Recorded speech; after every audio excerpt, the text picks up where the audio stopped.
really dig the new music. I think it's powerful, it's passionate. It's heavy and it's just dirty and it's just, you know, it's just Pete Roach. When fans hear this record, I want them to just see what Papa Roach is capable of doing, because I think there's so much there, and it spans, like, you know, 10 years of Papa Roach. It seems the gap between, you know, the current and the classics. We want to connect the dots between, not only are we a badass live rock and roll band, but also in the studio we kill it. And so it's like the best of both worlds on this record. You kind of get a best of the old and the new, basically a greatest hits. You get live tracks and you get 5 new songs. 3 amazing things in one. It's really a good bargain.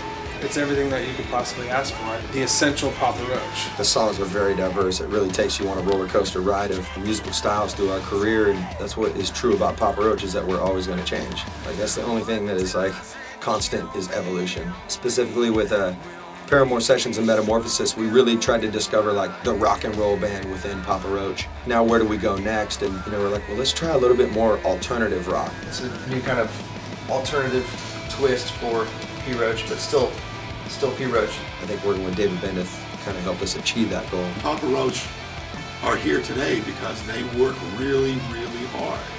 They are really, really committed. Their competition for what they do is everybody that's having top 5 records, and they're gonna have another one too. We've been through a lot of great producers and worked with a lot of great guys, and wanted to get with somebody new and see what that was like to experience that. He's got a real smoker's voice. David Bendeth has a very energetic style.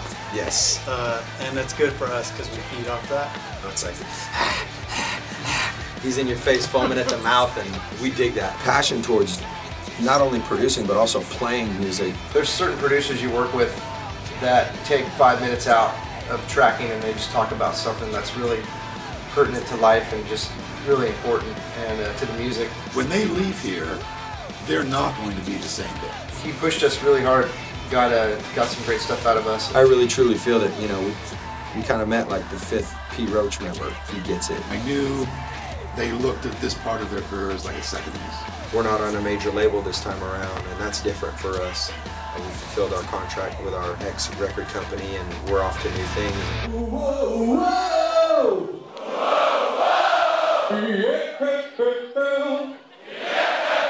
Papa Roach are an amazing live band.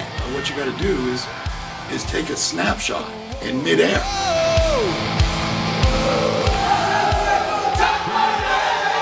Time For Annihilation. That's the last thing we say to each other before we go on stage. We're that kind of band that can bring the arena vibe to the club and the club vibe to the arena. We can make the person in the nosebleed seat feel like they're right in front of us. I always like to pick out the people that are just going berserk, because that's who I get off on. The prosthetic leg, pumping their fist. The dudes on wheelchairs crowd surfing. Burn started out as a demo that I had created while I was on tour.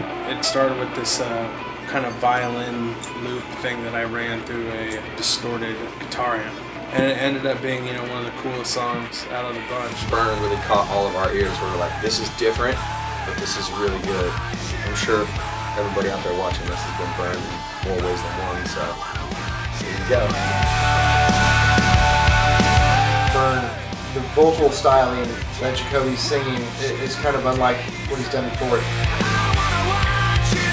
There's a song called No Matter What, probably one of the most emotional songs that we've ever written. It's almost like the vocal and the guitar are like singing back and forth to each other.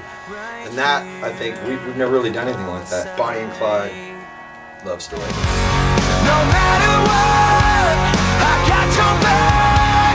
I'll take a bullet for you if it comes to that.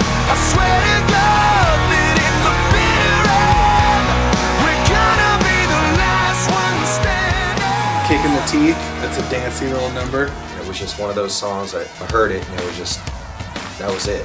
It was banging. It's an anthem.